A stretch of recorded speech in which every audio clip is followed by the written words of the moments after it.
A gente tem contado com o apoio de parlamentares e alguns têm se destacado pela forma dos encaminhamentos e o compromisso com os petroleiros e petroleiras, mas o compromisso maior ainda com o país e com o nosso estado, no caso especificamente aqui nos nossos deputados do Rio Grande do Sul.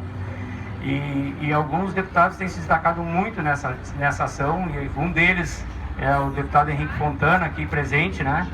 Então ele estava conversando com algumas pessoas ali, a gente, não podemos concentrar para alguns e a gente perder a oportunidade da grande maioria poder ouvir uma palavra do nosso deputado aqui, que tem nos representado fortemente lá na Câmara dos Deputados, também junto com o Elvino Bongás, né, com a Maria do Rosário, também tem dado o apoio, o Marcon, a Fernanda Melchiona. Acho que é importante a gente reforçar cada vez que a gente fala a participação desses deputados, a forma enfática como eles têm defendido a Petrobras, porque este compromisso com o país é o compromisso com o Estado do Rio Grande do Sul, do desenvolvimento do Rio Grande do Sul, né? Então, eu não vou falar mais porque todo mundo quer te ouvir. Então, muito obrigado por ter vindo aqui e seja muito bem-vindo.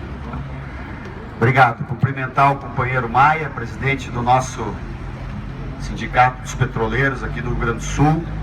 Cumprimentar a todos vocês, companheiros e companheiras de luta por um projeto de nação, porque eu falei há pouco, mas no início da manhã eu estive na mobilização ali no centro de Porto Alegre com os trabalhadores públicos da área de Previdência, da Dataprev, do Serpro, estavam ali também trabalhadores dos Correios e alguns petroleiros estavam lá representando todos vocês.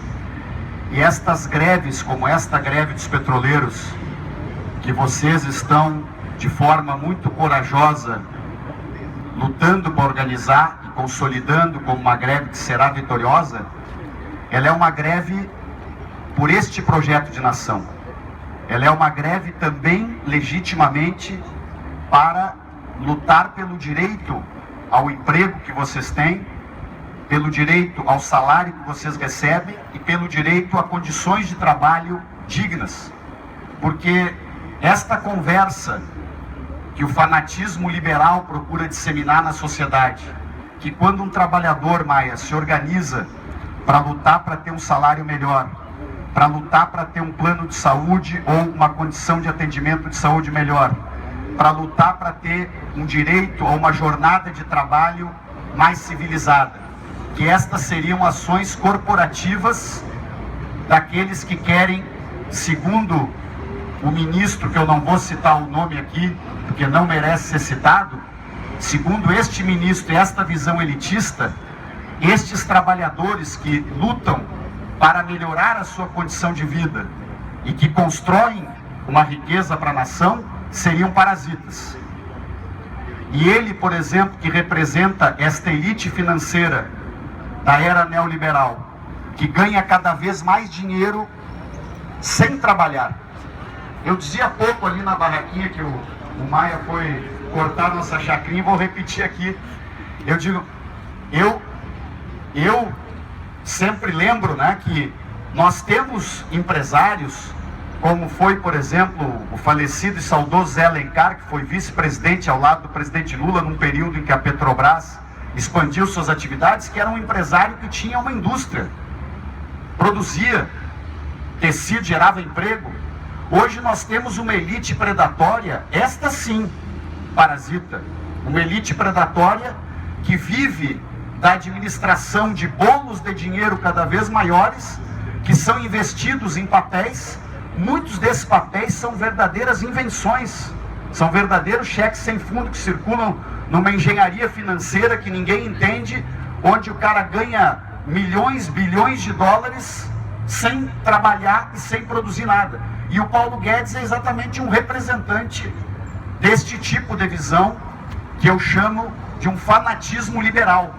Porque o mercado tem o seu papel, é evidente que tem, só que as funções estratégicas, como um setor de petróleo, elas devem ser públicas, estatais, porque é a única maneira de garantir que este bem, que é de todos os brasileiros, que é o petróleo que está no nosso solo, ou no pré-sal, que aliás nós só temos acesso a ele porque vocês e gerações de petroleiros anteriores a vocês dedicaram suas vidas, seu estudo. O povo brasileiro investiu para que nós chegássemos onde chegamos. É por isso que nós temos hoje uma empresa que fez do Brasil um país autossuficiente em petróleo, e que nós deveríamos estar usando esta autossuficiência para impedir a dolarização dos preços dos combustíveis. Porque muita gente que está passando ali na estrada e que talvez ainda não esteja apoiando a nossa greve, quando entenderem esse jogo todo que parte da grande mídia procura trabalhar para confundir a cabeça das pessoas, e o presidente da República também, quando faz aquela declaração da questão dos impostos, o preço dos combustíveis foi para o valor que foi, porque foi dolarizado. E a dolarização é um pré-requisito para eles venderem o patrimônio, a Petrobras, refinarias, o transporte, as coisas que já venderam. Tá? Então, esta greve, e quando vocês quiserem, eu vou agora relatar as reuniões que fizemos essa semana, mas quando alguém também quiser interromper, perguntar alguma coisa, se sinta muito à vontade. É bom a gente aproveitar com um bate-papo, um dia como hoje, uma greve histórica como essa. Esta greve é uma greve que interessa ao Brasil. Todos os brasileiros que defendem um projeto de nação apoiam esta greve. E óbvio que a grande mídia, parcela principal dela, que está do lado deste projeto da concentração de renda do neoliberalismo, ela vai procurar demonizar a greve.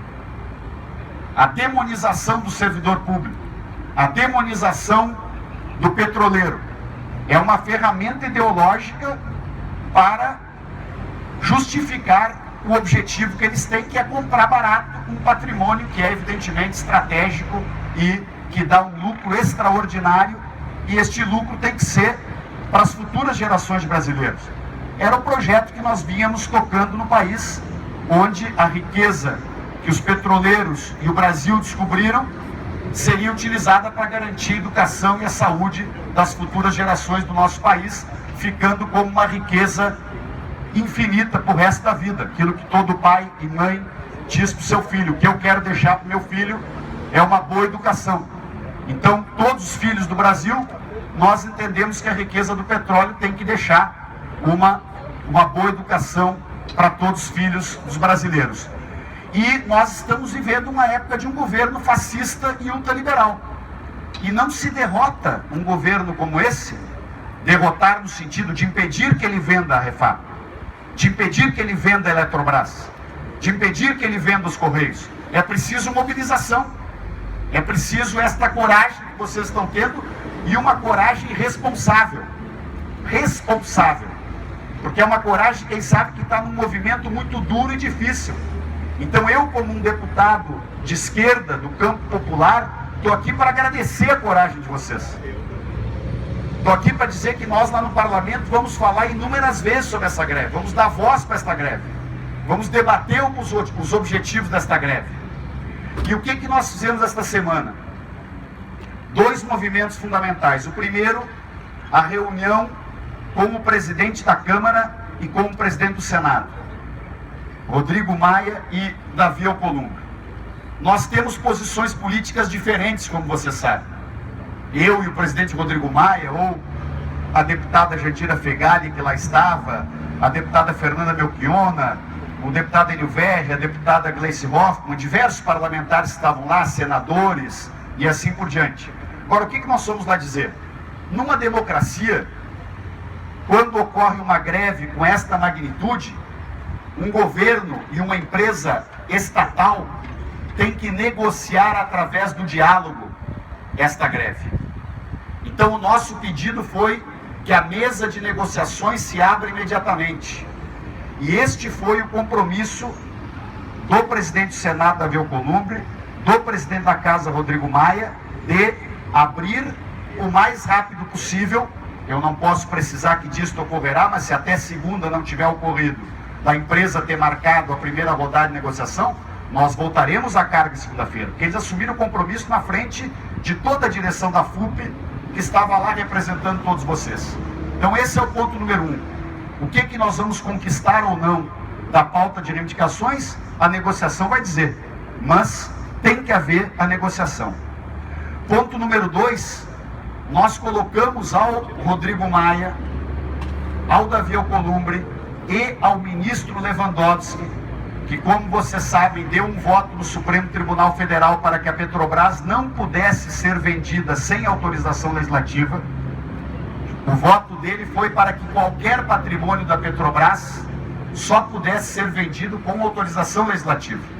Depois, no plenário do Supremo, se compôs uma maioria que autorizou a venda das subsidiárias, conceito de subsidiária, aquela empresa que foi criada por uma decisão do Conselho ou da diretoria da Petrobras, que não foi criada por lei. E o que passou a fazer a atual direção da empresa e o governo Bolsonaro? Burlar a lei, desrespeitar a lei, desrespeitar a decisão do Supremo e começou a criar falsas subsidiárias. Porque a Refap não é uma subsidiária da Petrobras. A Refap é parte do corpo da Petrobras. Toda a estrutura de refino da Petrobras, ela é parte estruturante da empresa. Aliás, nada deveria ser vendido, porque aquilo que amplifica o lucro que uma empresa de... Eu não vou dar aula aqui para quem sabe tudo isso, né? Porque não vou ensinar o padre a rezar a missa, como a gente diz, né? Mas só para ir com essa frase até o fim, aquilo que amplifica o lucro de uma empresa de petróleo é exatamente a verticalização. É do poço ao posto. É entrar na área de fertilizantes, é entrar na área de biodiesel, é entrar em todas as áreas de combustíveis, toda a área energética. Esse é a Petrobras que nós sonhávamos e pela qual nós continuamos sonhando e pela qual nós continuaremos atuando. Porque as páginas da história viram, gente. Os governos podem ser eleitos numa determinada circunstância, e eu estou dizendo essa frase em todos os lugares onde eu vou. Eu não pergunto mais para as pessoas em quem é que as pessoas votaram para presidente da República. Essa parte já passou, gente. Infelizmente, o Brasil caiu nas mãos de um presidente despreparado, fascista, antinacionalista. Mas agora não importa mais se alguém que votou nele está arrependido do voto que fez, ele tem que voltar para o nosso lado. Nós temos que planejar o futuro. Como é que uma coalizão democrática e popular derrotará este governo e voltará a dar ao Brasil um governo democrático que defenda um projeto de nação. Bom, e aí nós fomos ao ministro Lewandowski, porque eles estão descumprindo a lei. Eles estão retalhando a Petrobras de forma ilegal para dizer, olha, eu vou vender a Refap separado da Petrobras. E o ministro foi muito enfático, e isso é um compromisso importante que o presidente da Câmara e do Senado assumiram. O presidente da Câmara foi franco, ele disse, olha, ele dizendo, eu, Rodrigo Maia, sou a favor da privatização. Vocês são contrários, se referindo a nós. Fontana, Fernanda, Jandira, que estávamos lá, os senadores, né? Vocês são contrários. Agora, eu defendo que tem que debater aqui dentro do parlamento. Porque quando houver esse debate dentro do parlamento, a caixa de ressonância é muito maior para o povo brasileiro poder compreender os argumentos que a gasolina vai ficar mais cara se vender as refinarias que podiam estar trabalhando a pleno, em vez de nós estar importando gasolina, podíamos estar produzindo e podíamos estar vendendo mais barato e assim por diante. E isso pode trancar a venda de muita coisa durante diversos meses ou quem sabe em definitivo, porque acidentes de percurso na democracia ocorrem. E este governo está instalado, ele parece muito forte, mas não é tão forte como parece. Se houver realmente um levante real de mobilização da população, como está acontecendo aqui, e a categoria dos petroleiros, historicamente, sempre foi vanguarda pelo grau de compreensão que ela tem da realidade social. Então, ela está exercendo esse papel de vanguarda mais uma vez. E aí o ministro Lewandowski pediu que os dois presidentes das casas ingressassem com aquilo que eles chamam no direito, um pedido para ser amicus curiae neste processo todo, que ele vai verificar uma forma de obrigar o governo a voltar atrás na ideia de vender em retalhos a Petrobras e fazer cumprir a lei. É uma guerra dura, porque um governo autoritário, ele desrespeita a lei baseado naquela sua força autoritária. Agora, a greve que vocês estão sustentando, e que a gente sabe o que é o sacrifício para construir uma greve como essa, ela já está mexendo o ponteiro. Ela já está sendo ouvida no centro do poder em Brasília. Porque a mistura, por exemplo, da greve dos petroleiros com aquilo que está anunciado, que está marcado para a semana que vem, o julgamento da constitucionalidade ou não, que é outro tema que eu me envolvi muito e que eu defendo com toda a convicção, a tabela de preço mínimo dos fretes. Como é que tu pode pegar um caminhoneiro que é autônomo e dizer que ele vai resolver no mercado o preço do teu frete? Aí o embarcador contrata 10 mil fretes, qual é a correlação de força para negociar? A tabela mínima de fretes é como um salário mínimo. Tu pode negociar um valor a mais, mas ninguém pode contratar um trabalhador por menos que o salário mínimo. E no caminhão é a mesma coisa. Ninguém pode contratar um frete para levar combustível daqui a Curitiba, sei lá onde, por menos do que tanto quilômetro rodado. Ponto final. Né? Dali para cima, pode negociar no mercado. E está para ser julgada a constitucionalidade da tabela que foi votada pelo parlamento. Eu fui membro da comissão que votou isso, está para ser votada semana que vem. Então isso pode também gerar um encaixe histórico de mobilizações. Diversas categorias de servidores públicos entrando em greve, os caminhoneiros, se forem contrariados, eu espero que não seja, espero que julguem pela constitucionalidade, mas eles estão anunciando uma paralisação prévia, um dia antes do julgamento, para dar um aviso, né, para o Supremo. Então isto é a democracia, gente. Quando um governo se elege, ele é eleito pela maioria dos votos. Hoje não é nossa pauta aqui debater as condições nas quais foi eleito este último governo. Mas ele só está eleito presidente da República. Ele não virou dono do Brasil para fazer o que quer, na hora que quer, no dia que quer. Existem outros mecanismos de controle democrático numa sociedade, de pesos e contrapesos, de freios. E um deles é exatamente a mobilização e a organização sindical. Por isso que os sindicatos são tão importantes e por isso que eles, neste fundamentalismo liberal, querem asfixiar os sindicatos. Porque sem sindicatos fortes a gente não consegue organizar uma greve como essa.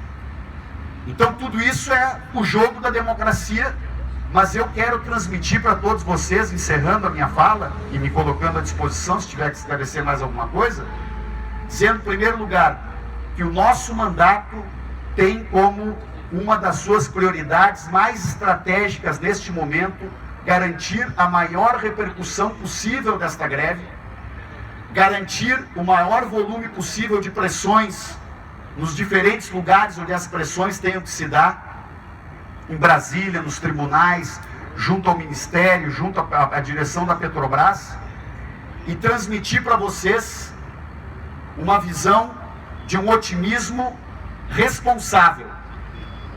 Nós temos condições de derrotar o arbítrio, o fascismo e o projeto econômico que quer destruir o nosso projeto de nação.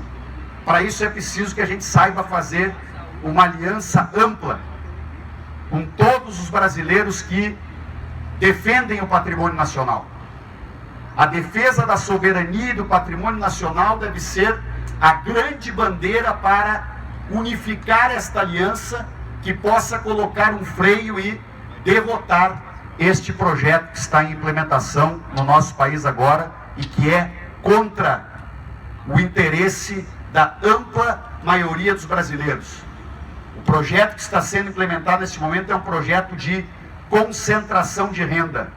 Um grupo cada vez menor de pessoas cada vez mais ricas e a ampliação do número de pobres do nosso país. É o oposto do que vinha acontecendo numa velocidade que às vezes poderia ser maior, menor, mas que vinha acontecendo nos últimos anos. Então, parabéns pela luta, força, o Brasil é nosso e defender a Petrobras é defender o Brasil, como vocês bem dizem e escrevem nas camisetas que usam. Eu defendo a Petrobras porque eu sou nacionalista e eu defendo o nosso país. Um abraço, companheiros e companheiras. Obrigado, deputado. Não sei se alguém tem alguma pergunta. Aproveitar que o deputado está aqui com a gente hoje, nesse momento, é sempre bom aproveitar o máximo possível. O pessoal fica meio intimidado assim. Mas, deputado, muito obrigado por ter vindo. A gente... Opa, vai lá. Dá o microfone para os outros ouvir a pergunta. Né? Como é que está a movimentação de outras categorias que vão ser os próximos alvos, tanto correios, bancários e assim por diante? Eu falei essa semana com companheiros da direção, né, do sindicato dos Correios do nosso país. Eu não lembro agora exatamente de cabeça, mas dentro de poucos dias está marcado o início de uma greve que eles também farão. Né? Como vocês sabem, a Dataprev, o SERP estão em greve, e eu também acredito que, vamos dizer assim, pelo ataque que estão sofrendo as universidades do país, nós podemos ter também, qualquer momento, eu não estou falando aqui sobre tudo que está circulando lá, porque a tática deles é uma espécie de bombardeio geral por terra, ar e mar, né? Então emendas constitucionais que